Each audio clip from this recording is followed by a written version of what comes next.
Today at 6, time is running out here in Glasgow at the Climate Summit, with still no final agreement on how to combat rising global temperatures. Climate activists pile on the pressure, while the president of the summit calls for one last push to reach a deal. We have come a long way over the past 2 weeks, and now we need that final injection of that can-do spirit which is present at this COP, so that we get this shared endeavour over the line. Delegates from the most vulnerable island nations say success in Glasgow is a matter of life and death. Our safety, the safety of my children and yours, hangs in the balance. This will be the decade that determines the rest of human history. We cannot let it slip by. After several days of talks, what hope is there of an agreement in the battle against climate change? Also on the programme tonight, almost 1,200 migrants crossed the Channel to reach the UK yesterday, the highest daily figure yet. Hundreds of teachers targeted by anonymous posts on TikTok. Schools call on the social media platform to act faster to remove them from their site. And a surge of COVID cases in several European countries. Tonight, the Netherlands looks set to bring back tough restrictions. And coming up on the BBC News Channel, a huge night for Scotland and England in World Cup qualifying. We'll be live at Wembley with all the latest.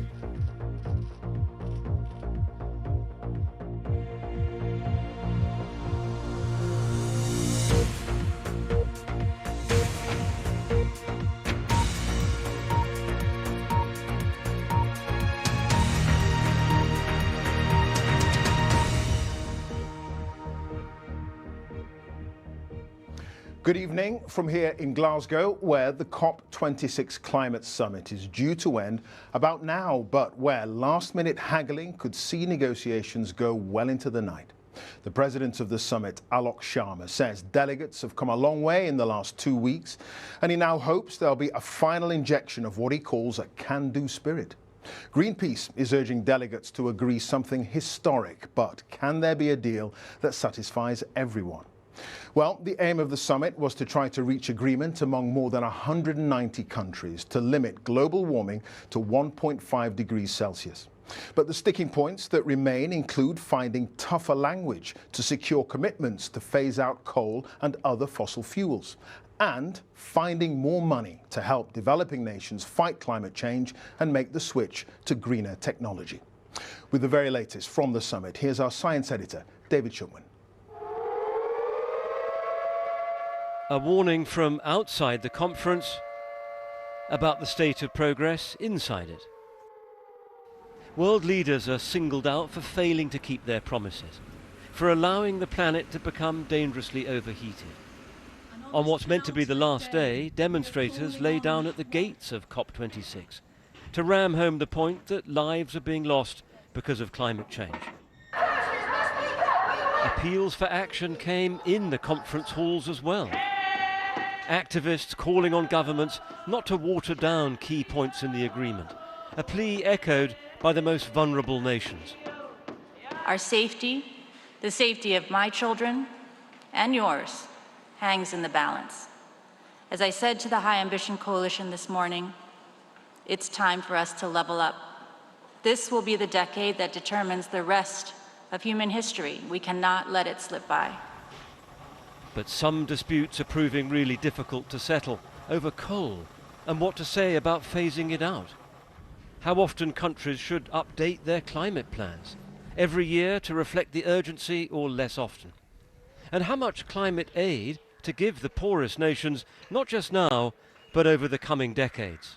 The whole point of these talks is to try to limit the rise in global temperatures, so how's that going?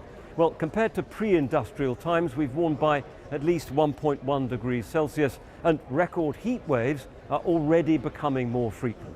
Above 1.5 degrees, many coral reefs are expected to die off, among a long list of other impacts. Now, if everyone here keeps to the promises they've given, a big if, we're still on course for about 1.8.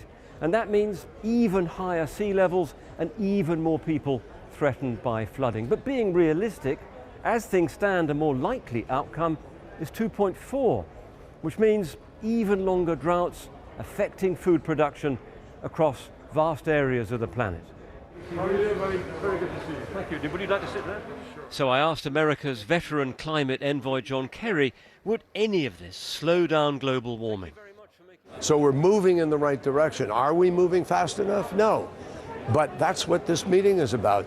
You know, scientists never said, hey, you guys have to have this done by the end of the COP. They said you have 10 years. Well, they said it was incredibly urgent. No, yeah, it is incredibly urgent. And that's exactly why 65% of global GDP has said we're going to keep 1.5 degrees alive.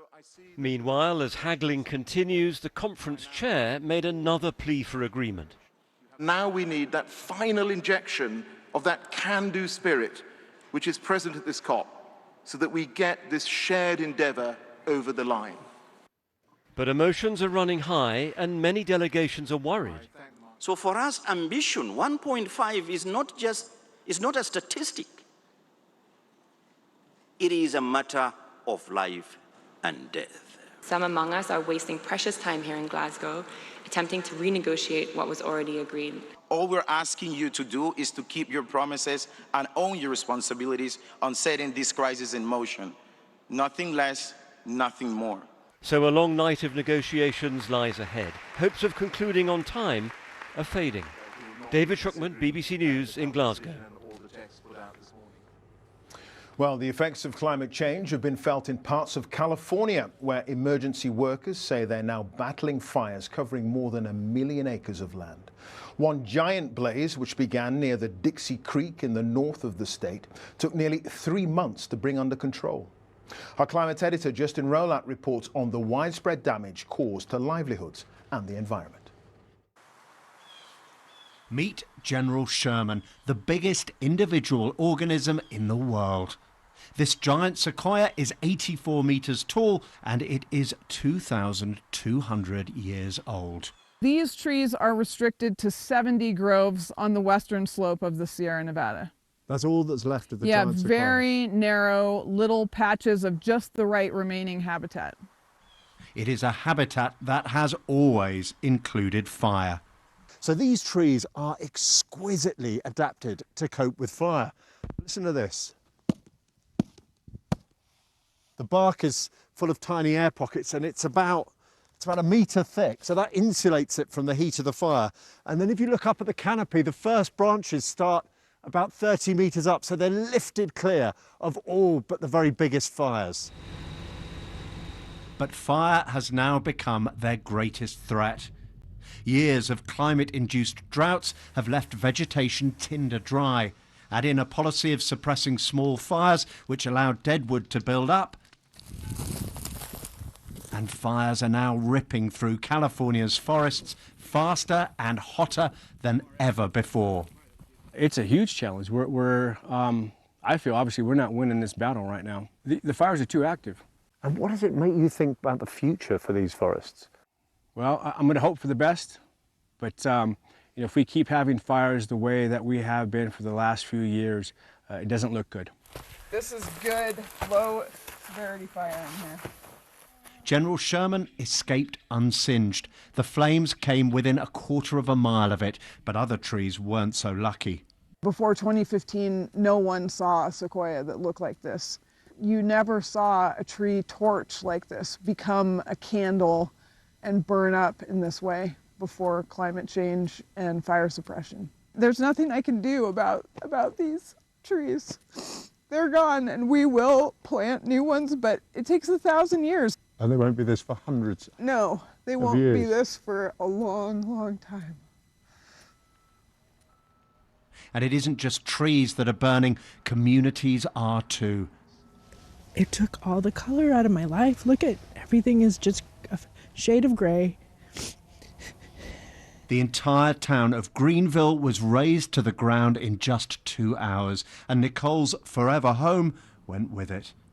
But Nicole believes something good could rise from the ashes. Greenville could actually be a lighthouse community of sustainability and climate adaptation. And how do we live in our new normal? Because big fires are now the new normal. You can see the crown is totally intact. There's living bark under this char. Look at this. And in the forest, Christy hasn't given up hope either.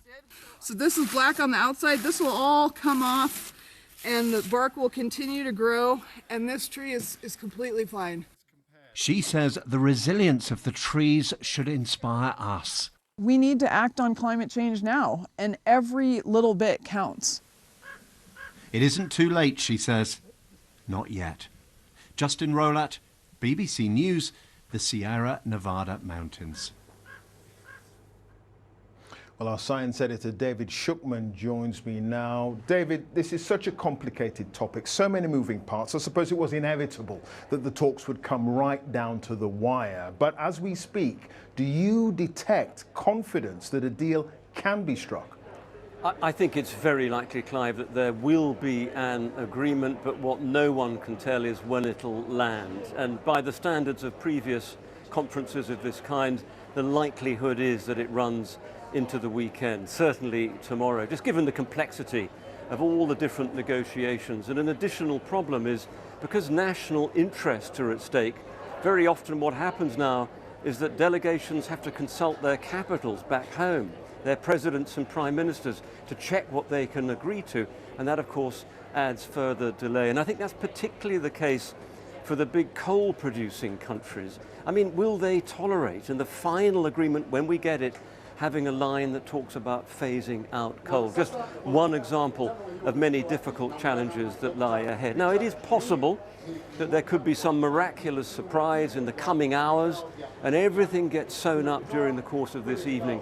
But as I say, the likelihood is that they're going to have to carry on during the course of the night. Just judging by the comments that delegates have been making in the last few hours, some pretty profound issues remain to be settled. But the hope here, and we heard that from John Kerry in my report, the hope very much is that whatever comes out of this, whenever it does, it will set the world onto a safer pathway.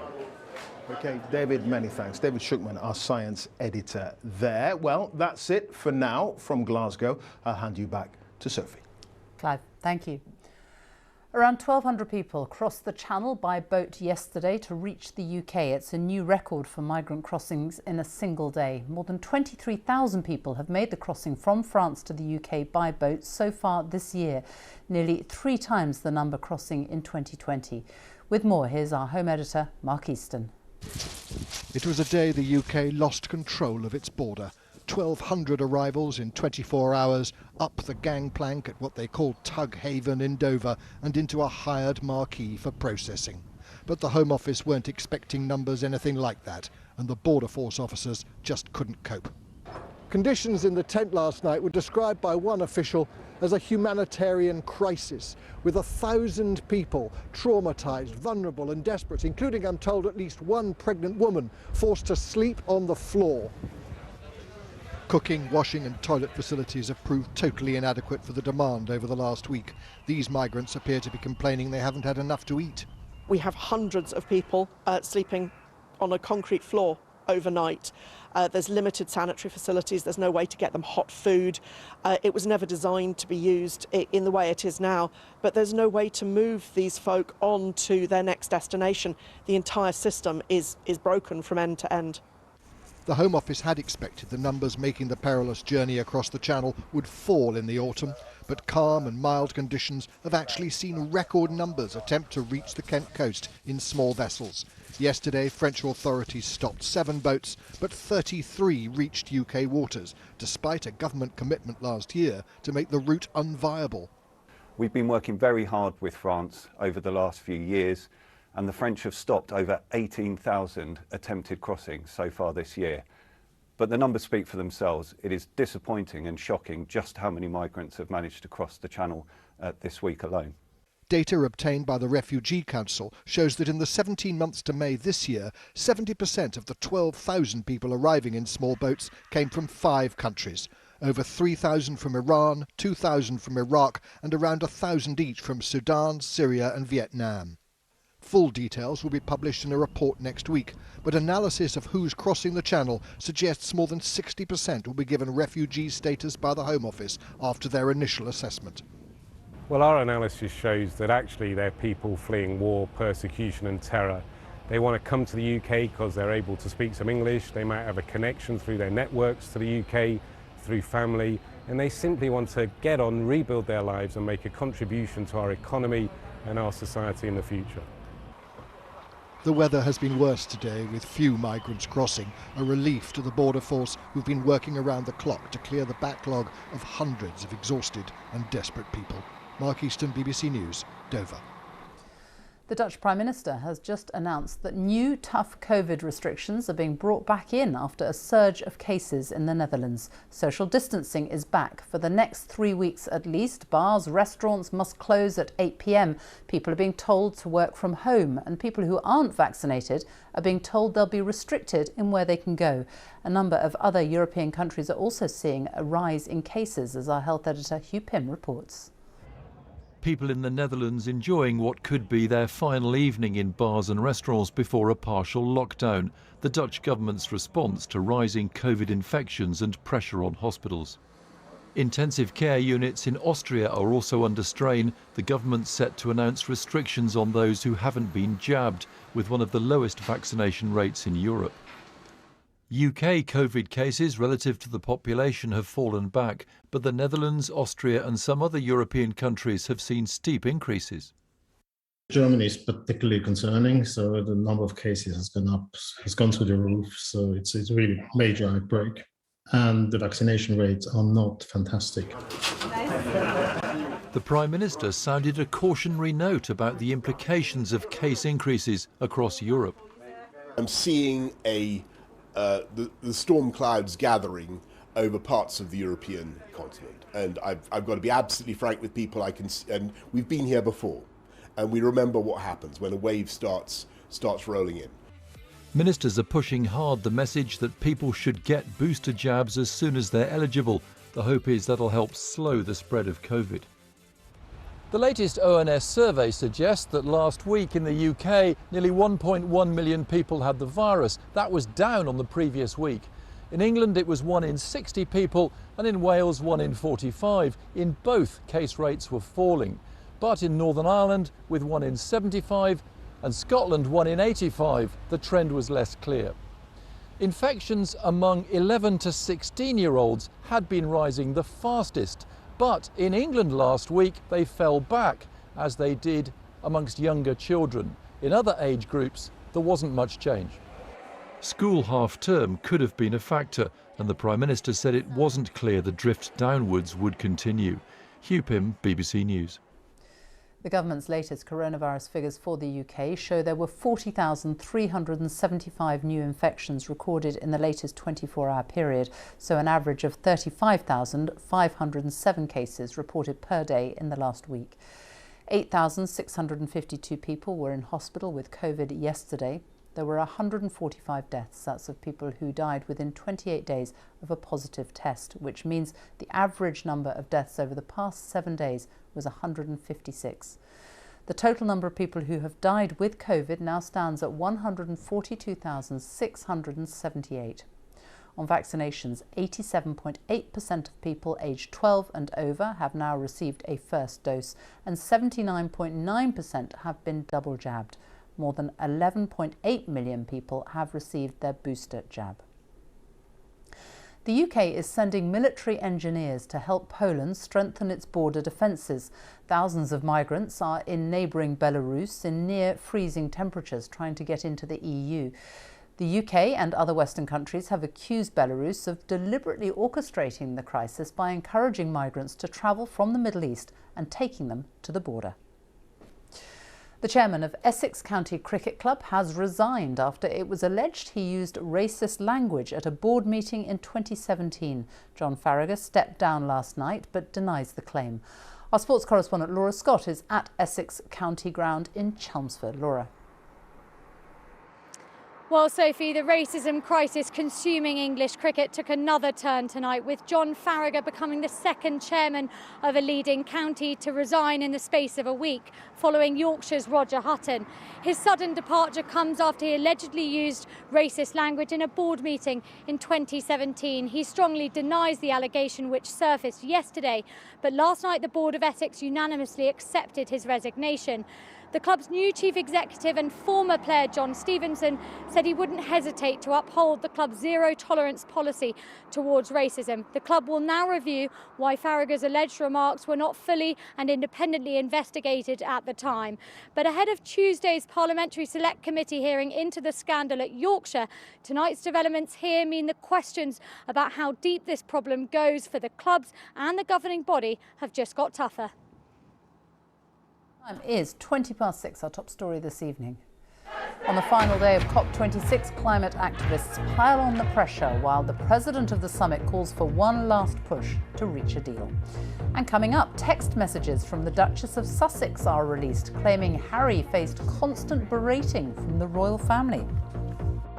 Coming up on Sports Day on the BBC News Channel, another blow to Lewis Hamilton's Formula One title defence. A 5-place penalty means he'll be unable to start higher than 6th on the grid at Sunday's Sao Paulo Grand Prix.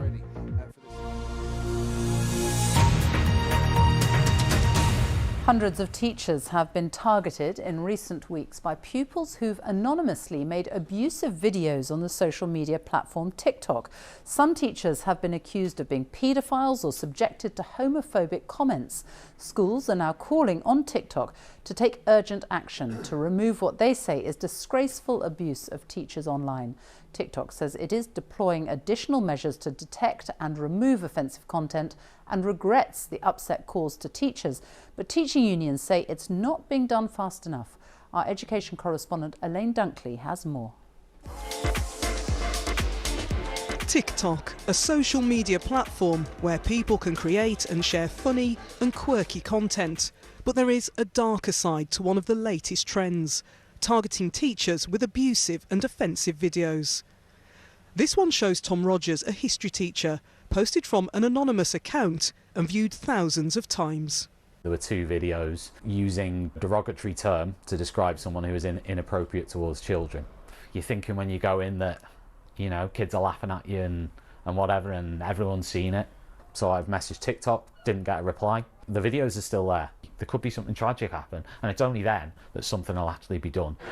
Well, so we've had a number of staff who have been impacted by this and who are off currently.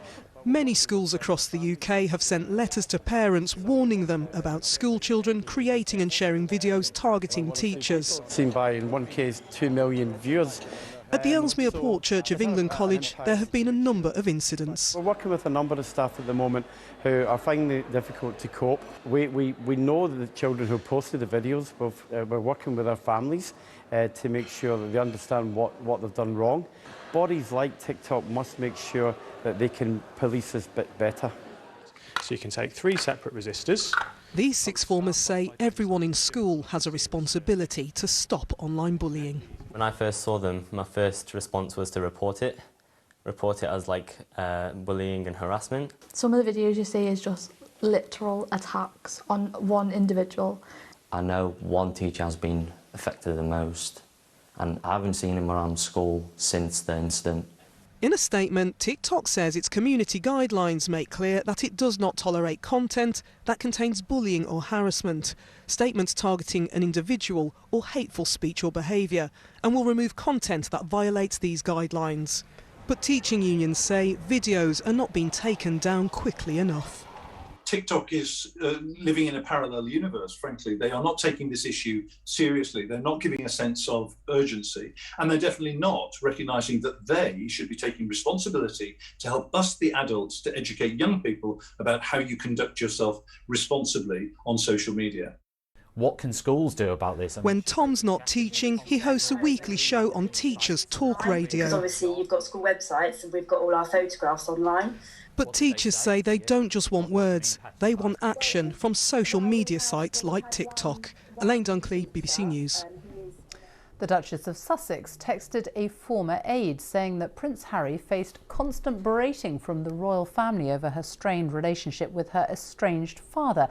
That's what's been revealed in text messages that were released this afternoon at the High Court. Our correspondent David Silito is here. Tell us more. This is the long-running court case about that letter between the Duchess of Sussex and her father, Thomas Markle. She says that the Mail on Sunday had no right to publish extracts from it, and this was an appeal hearing against a decision saying that they weren't allowed to publish it. But a whole raft of documents have appeared as a consequence of all of this evidence, and it's given us an insight into the relationships within the palace leading up to the writing of that letter. There was a number yesterday, but today text messages between the Duchess of Sussex and her press secretary, and she says the catalyst for writing this letter is how much pain this is causing Harry. She said that after a week of what she said was explaining the situation, her father, Prince Charles, continued to ask her to go and see him. And she said, by taking this action, that is writing the letter, I protect my husband from this constant berating. And while unlikely, perhaps it will give my father, Thomas Markle, a moment to pause. So it gives us an insight, a one-sided insight into what the royal couple was feeling so soon after the wedding. David Silito, thank you. Tens of thousands of young carers in England may be missing out on welfare support because councils don't know they exist. Local authorities are supposed to identify and support young people under 18 who are caring for a family member with a physical disability or mental health illness. But analysis by BBC News suggests that almost 180,000 young carers are not known to councils. Jeremy Cook reports. We will go. Mommy, how many potatoes do you want? 2, please. It is a home filled with faith. He has done so much for me. And with love. Thank you, King. You're welcome. Do you girls cook for your mum every night? Pretty much. Yeah. At 13 and 10 years old, Amy and Kimberly are young carers. Do you need help? Oh, no, I don't need help. Dedicated to their mum, Julie, who has severe kidney failure. I can't really cook now because I can't stand up for long. I have pains. By law, because these girls are caring at a high level, they should get help from their council. But they've had no assessment, get no support. What are we for lifers? They are missing from the system. Bring her up her food, I wash her back, clean her bed, clean the room. I love you because I love you because I care. I help with finance and all of her business stuff. Maybe help her with some medication if she needs to. She sleeps with my mom. If something goes wrong in the night, she's always there. That's done. You must be so proud of them, Julie. I'm proud of them. At the same time, I'm guilty that I've taken their independence away from them. Raise your hand if you are a young carer or a young adult carer. In Hereford, a relaxed gathering of young carers. Their young lives touched by adult responsibilities. But who are they caring for? Mum. What is it you do for your mum? Medication. Getting up the stairs. Sometimes you feel like you're not getting recognised enough. At least these children are getting some help from this charity. But most of them haven't been officially assessed. Our research suggests that 75% of young carers in England aren't even known to their local council. So they may be missing, unsupported and unheard. The more awareness we can raise, the more young carers we can reach. There'll be children sitting at home tonight who are doing caring roles and don't even have this. And it matters, doesn't it? It matters hugely for their future life opportunities. Bethany and Paige are among those so-called missing young carers, and we estimate that across England there are around 180,000 of them. Do you know if you've had an assessment? Do you know if you're officially regarded as young carers, or don't you know? No. Do you even know what that is, an assessment? I've heard of it. I haven't. More or less, I don't think we really had an assessment. I feel very isolated as a young person and as a young carer. Back in Bristol, a rare chance for Kim and Amy to take a break while their mum gets dialysis. I don't think there's any time where I'm not thinking about, is my mum okay? I can't go out with my friends that much as I would like to. How was dialysis? Was not too bad. Julie's exhausted and worried for her girls. I wish it was different. I want them to have a normal life like other children. Since we filmed them, Amy and Kim are getting some help from a young carers charity. Thank you, Kim. Welcome. But they are still simply focused on helping their mum. We love her and we want her to stay for as long as possible so she can see us grow up and she can be happy and live a long life. Are you okay? Yeah, I'm all right. The government stresses this is a matter for local councils. The councils say with more money they could give more help. But how can young carers be supported if they aren't being counted? Jeremy Cook, BBC News. Time now for a look at the weather with Thomas Schaffernacker. Sophie, thank you. Very good evening to you. The weather this weekend is looking pretty quiet across most of the UK and importantly looking pretty good also for Remembrance Sunday. It should be dry for most of us, quite mild, not massively mild, maybe a couple of degrees above the average. But on the satellite picture we can see a low pressure that's moving out into the North Sea. That is what brought us the gusty winds and the outbreaks of rain to some parts of the country through today. So the low is moving out of the way, the weather's opening up, but we have got a legacy of cloud which is sweeping in across the country through the course of this evening and overnight, and this cloud is pretty much going to be over us for most of the weekend. Now, it's not massively mild by day, but it is really mild overnight. These are the early morning temperatures. For example, in London, it should be closer to 5 or 6 this time of the year, maybe 3 or 4 in other parts, whereas we're in double figures, so really mild morning. There will be some sunshine, maybe from Western Scotland, the Lake District, Lancashire, Midlands, down into central southern England, but I think either side, generally speaking, it is a fairly cloudy day, and the temperature's up to 14 in the south, 12 in the north of the UK, and it's settled because of this area of high pressure which is over us through Saturday and indeed Sunday as well. A weak weather front trying to push into the northwest of the UK. It can't because this high pressure is basically stopping it. So for the vast majority of us, I think it's a day of often cloudy skies, but some sunny spells coming through as well. 14 in Belfast, more typically 12 or 13 on Sunday. Monday, the high pressure is still with us. The weather front moves in, but it pretty much rains itself out by the time it reaches other parts of the UK. And you can see that the temperatures kind of reach the seasonal norm by the time we're into next week. But from these weather symbols, there really is very little variation here. It's oh so quiet for the time being. Thomas, thank you. That's it from us. Do join Clive at 10 for all the very latest developments from COP26 in Glasgow. But now it is time for the BBC News team's Where You Are. Goodbye.